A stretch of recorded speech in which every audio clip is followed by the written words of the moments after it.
Without being hyperbolic, the question is, are we actually on the verge of World War III? Upon this battle depends the survival of Christian civilization.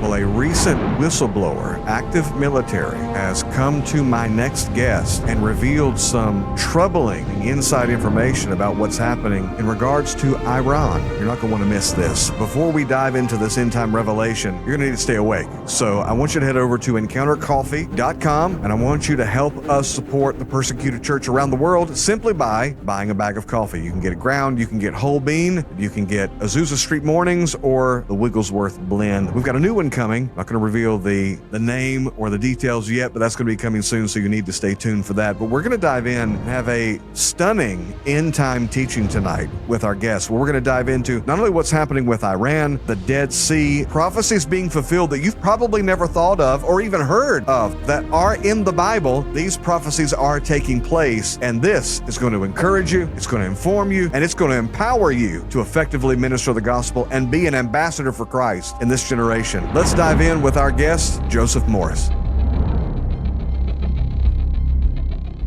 Brother Morris, it's so good to have you back on the program. Great to be with you. Thanks for having me back. Well, we've been so thrilled to talk with you because you're always on the cutting edge of what's happening prophetically, and you've recently had basically a military prophetic whistleblower, someone on the inside who's revealed some information to you about what's going on with Iran. We're going to get to that in a moment, but there's a few other things I want to ask you about before we get into this. First, I want to ask you about the prophecy of the 114 popes that I've heard you mention, and I thought it would be beneficial for our audience to know this and to know where we are in that prophecy. You bet. I mean, I saw that on, of all places, the History Channel.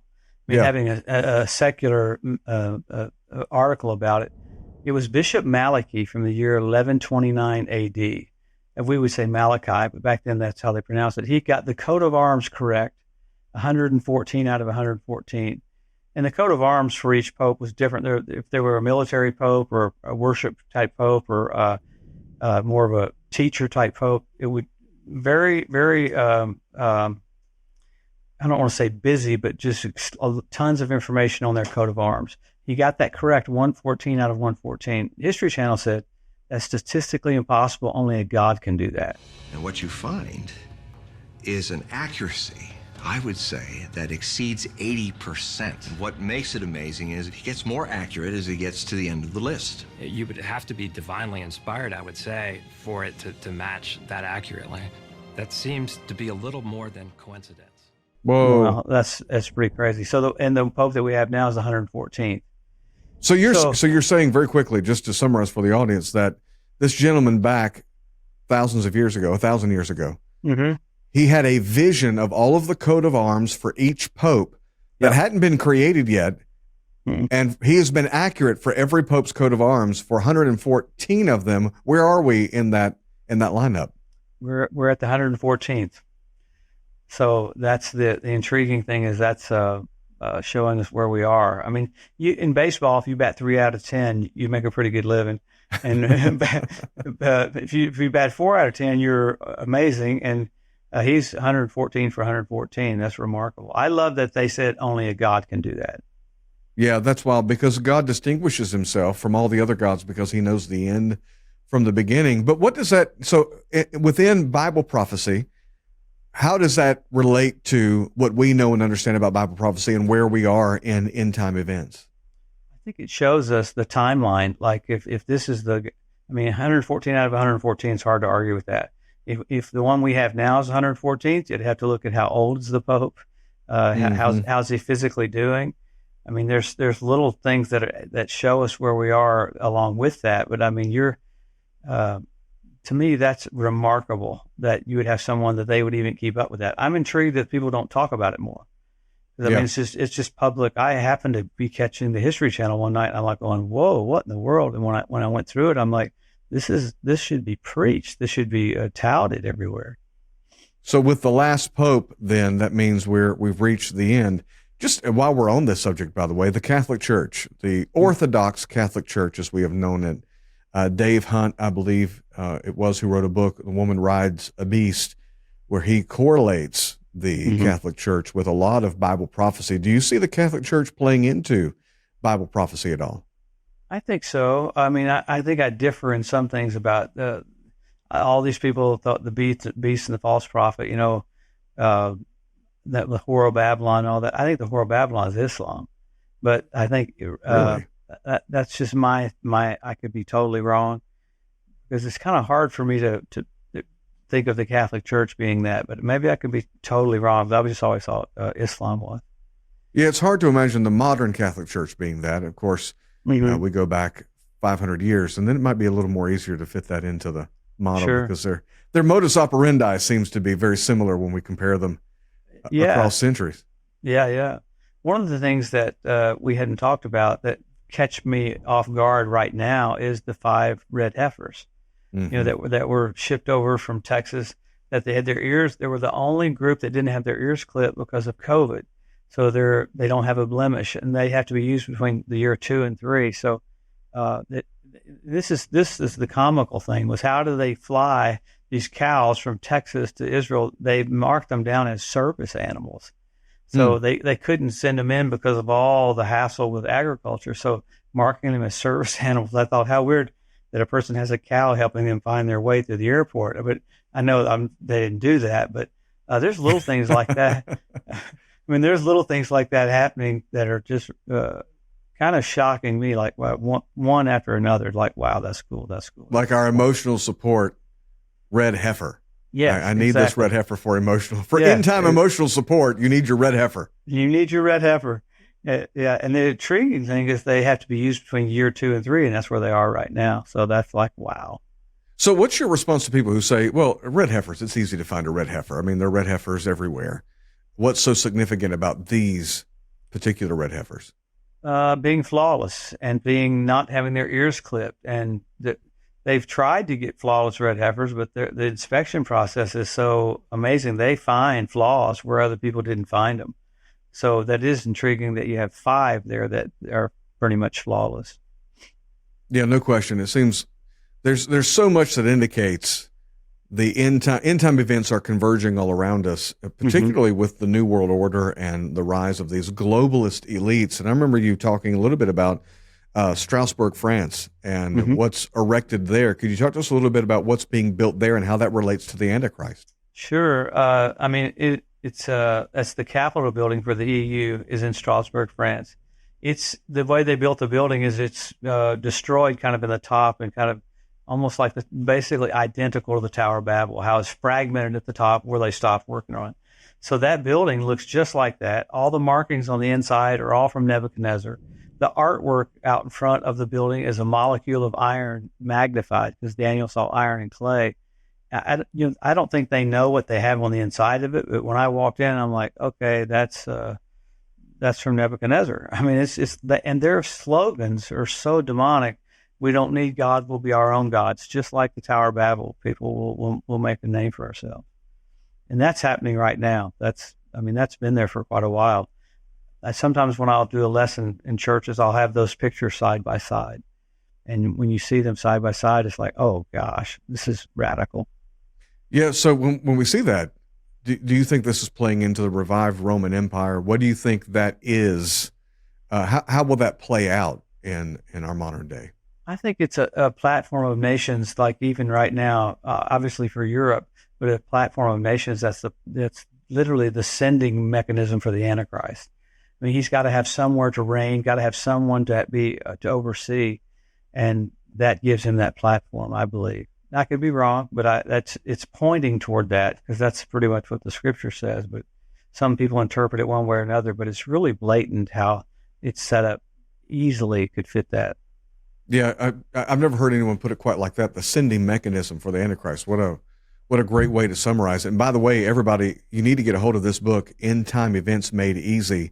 A link is in the description of this video. And honestly, it's one of my favorite end time books. And I'm very picky about my end time books, but there is no bad news for the Christian. And that's what's communicated in this book. And you can get all the information you need, but all the prophecies being fulfilled right now. And you'll get 15% off if you use the code at the bottom or in the description of this video. Brother Morris, as we dive deeper into this, you see kind of the New World Order rising. We see the red heifers going into Israel. The Temple Institute. I've been to the Temple Institute. Have you been there yourself? Many times, and every time I'm blown away. I just visibly seeing how ready they are. Because if you can talk about it, but when all of a sudden you walk into that Temple Mount Institute, you're like, okay, these people are serious. And seeing a glimpse of a painting or a picture of the new temple, it has a little bit of a modern edge to it, but then it has kind of a vintage feel to it. Yeah. That really hits you. Like it's surreal.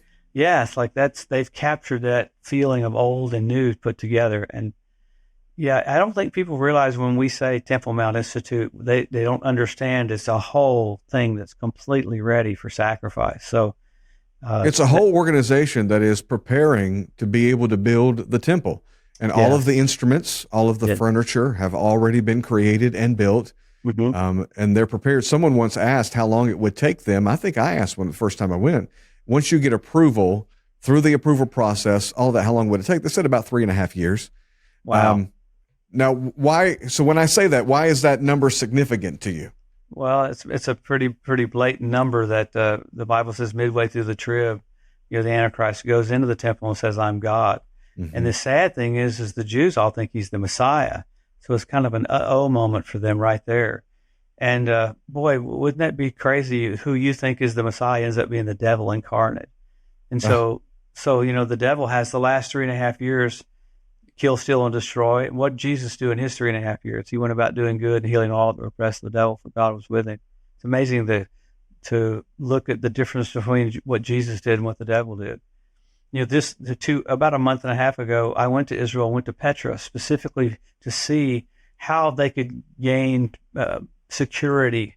And looking at those caves, I thought, man, this will completely keep them protected. And I wanted to see what my cell service would be like, because it's weird how they're going to get safety that close to the Antichrist, but the way those cliffs are, they can hide right down in there. I had perfect cell signal there at my house in Tulsa, Oklahoma. I have one bar, and sometimes I have no bar. So in Petra, I had full bar.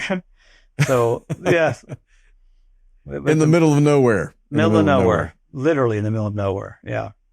Well, it's amazing to see all of these pieces come together like a chess game. Yes. Everything is aligning in preparation, and a lot has been in the news about Iran.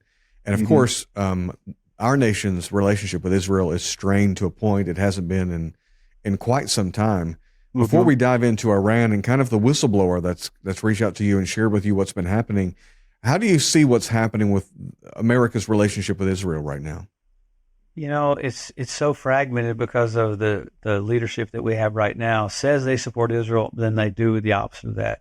And they'll say they support Israel just I believe, for votes, because literally they shut down arms this week that were supposed to go there, and then tried to shut them down before. And then Congress will come in and say, no, this is what we need to do. But if you looked at it, you would say we've done such a reversal that it's hard to even comprehend. I think. Yeah. Whenever we get, we're going to have an uncensored interview for our Encounter Today premium members after this, and I want to talk to you a little bit about Candace Owens and the response to her, as well as the anti-Semitism that's been on the rise around the world. But we'll get to that here in a moment. So now let's talk a little bit about this whistleblower. Let's talk. You can just start us off and talk about what's happening with Iran, the place for that in Bible prophecy, and then this whistleblower that came to you and the information that you've received. It's amazing at different things that are not reported in America and not reported even in Europe. Some of the things that he told me, I saw reports of in the news and saw them in the newspaper, so that would be public, and that's about the cascades of centrifuges. But the things that he told me about what Israel's getting ready to do with Hezbollah in the north, and how they'll have to respond to that totally different than they have in the past. He said to me, you think it's been anti-Semitism now, wait till the full-blown thing happens in Israel, because everything's building up to what's getting ready to happen. And I think he said, when we do what we need to do to Hezbollah, there won't be anybody that's going to be our friend, because they're going to have to be so radical. 2006, they kind of did tit for tat, and that was not how you win wars. You win wars by being over the top. And right now, it's Israel does an amazing job of trying to take care of casualties that are close by. I don't hear any nation going, okay, Israel hits a missile into that building, kills those guys from Hamas and Hezbollah, and the guys in the buildings beside it don't get hurt at all. Remarkable. but you don't hear that at all. And the guy that talked to me mainly is a military guy, and he's just like, he said, you've seen nothing as far as anti-Semitism until what we get ready to do. So there's some things that they're doing tactfully in the North, because the North, you have basically 1,000, so many miles away from the edge of the border. Israel gives money for people to rent houses closer and out of that range, because they basically evacuated the whole northern part of Israel.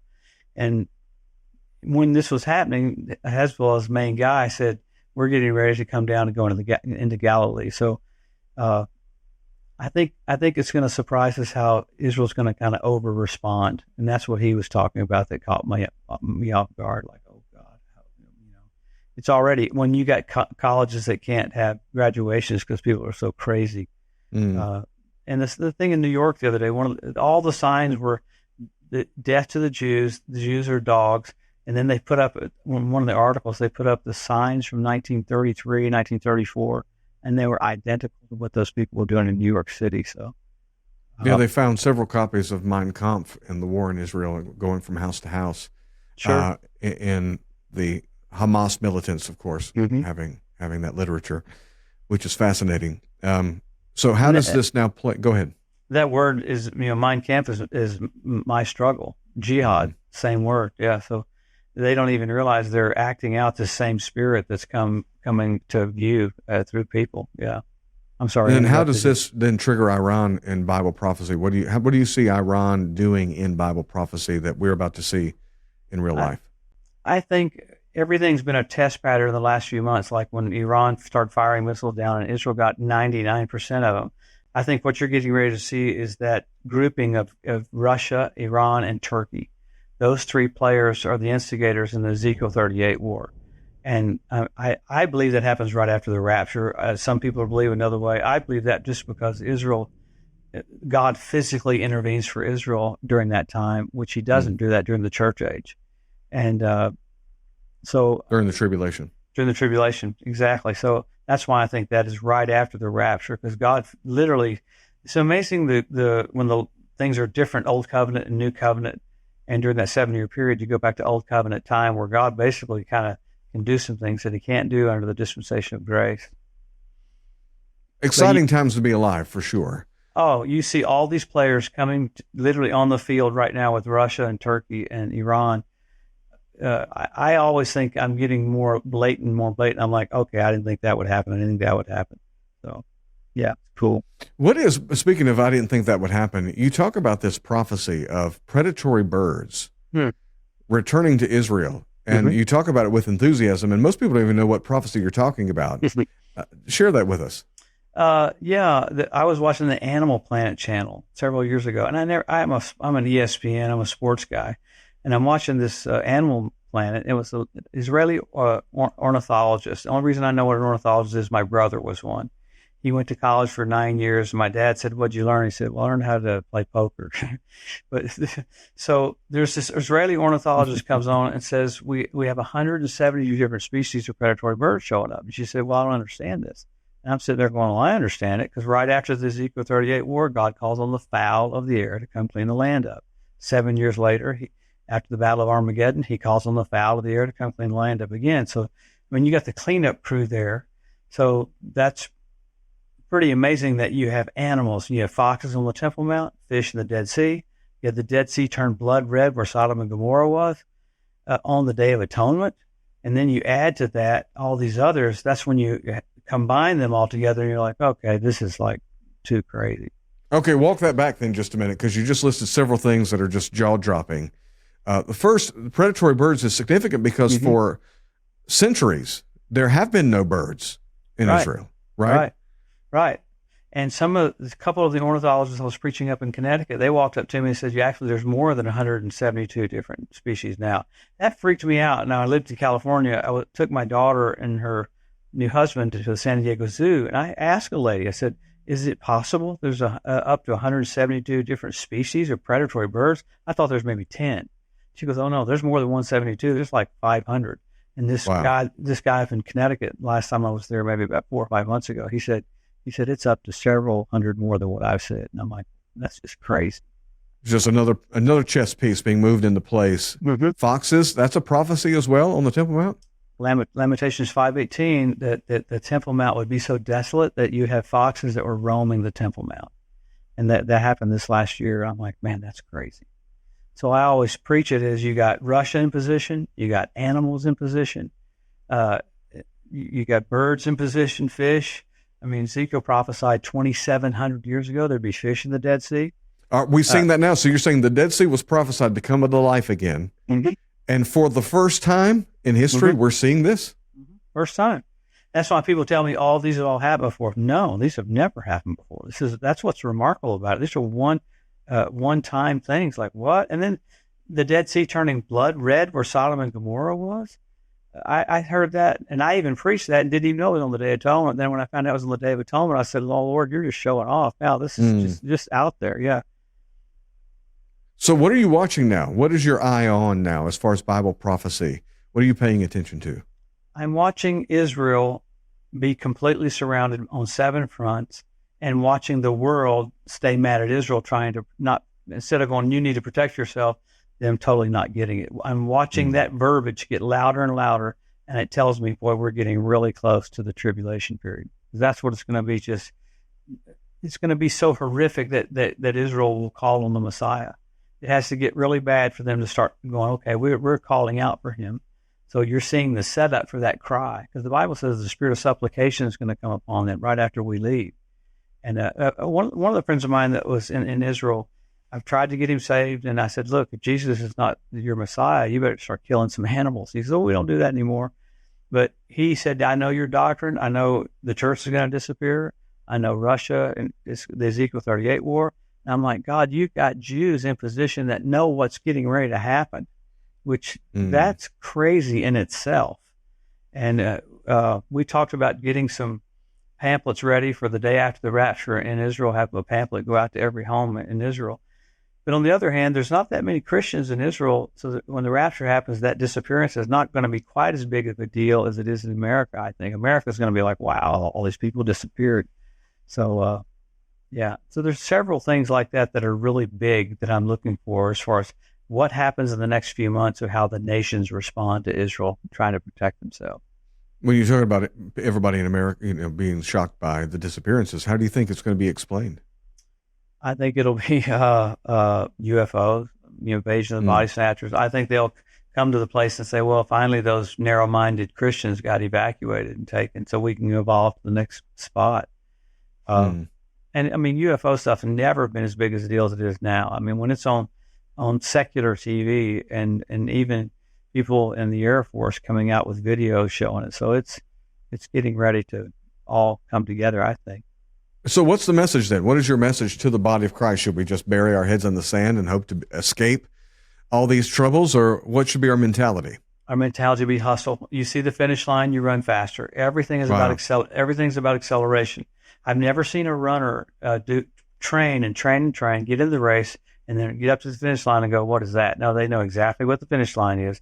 They know exactly when to start pushing, and that adrenaline kicks in. And on a car race, on the last lap, could you imagine in the car race the guy going, well, I think I'll slow down a little bit to save some of my engine? No, the race car driver's going max it out. I'm at 6,000 RPMs. The crew chief's probably going to push it to 6,800 because you're at the very end. Everything intensifies at that moment. So I like to look at it that way, because end-time preaching is just to get you to hustle. Yeah, no question. Ladies and gentlemen, it's time to hustle. And we've got to get informed. The Bible says my people are destroyed for a lack of knowledge. So this is a book I highly recommend to help get you informed on the end times. The link is in the description. You'll get 15% off if you follow the instructions there. And it's a great blessing. End Times Made Easy. Now I want to ask, Brother Morris, I want to ask you about the Bethlehem Star. For the first time in 2,000 years, I want to talk to you about blood red moons, Passover, tabernacles. I want to talk to you about ritual baths, signs in the heavens, a comet, once every 71 years coming, all kinds of stuff that we need to talk about. Well, we're going to do that over at EncounterToday.com. So ladies and gentlemen, if you would like to continue the conversation and get even more uncensored, which we're about to do, you go to EncounterToday.com and become a premium member. And that helps us support the persecuted church around the world. And honestly, premium membership is a very minimal cost. I think the first month is $1. We're just trying to get the riffraff out and provide a place where we can have uncensored conversations and we don't have to worry about the censorship of these big tech platforms. Brother Joseph, how can people connect with you in your ministry? You can go to josephmorris.com and go to our website, and you can see all the stuff that's available there. We got T-shirts. Most of my T-shirts are Jesus is coming. Look busy.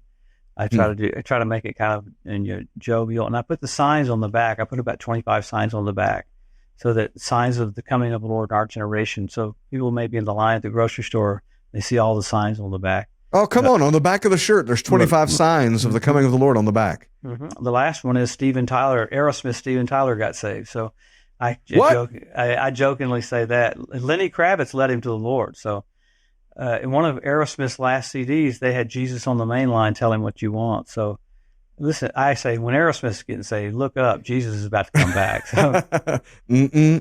Yeah, no question.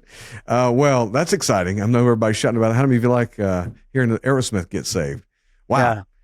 Excited to hear that. Excited to talk more about you with those things. Everybody head on over to encountertoday.com. But before you do, make sure you write in the comments where you're watching from. Let us know what your favorite part of this conversation is, and we'll see you over there.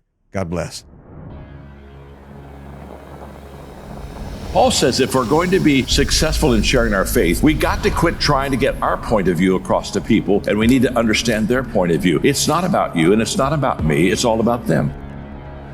What's the cost of you not doing this? Because you could spend ages trying to figure this thing out. Success loves speed. And the only way to expedite your speed of success is if you have somebody showing you how to get to where you need to go. When you get a strategy from God, it is going to be able to defeat whatever the wicked plan is. But the fact that we know that we're not going to be overtaken or overcome just yet is because the church is still here. Because this is real. Why did Two Filters say 200 million people are earning money from digital content creation? And why did Goldman Sachs research say that the creator economy is going to double in the next 3 years? If we're going to come against the new age, and if we're going to come against the witch talk that's going on social media, you need the power of the Holy Spirit. 56% of content creators report experiencing burnout. 90% of channels never reach 1,000 subscribers. That's a lot of people giving up. Maybe you're not supposed to give up. YouTube and these other platforms are really marketplace ministries. The thing is, we're not doing videos so that people receive deliverance. It's so that they receive the deliverer. If you don't have systems, you become a commodity. If you don't have systems, you will eventually be replaced by AI. What they're doing is they're consistently supplying something for which a demand does not exist. YouTube is a market.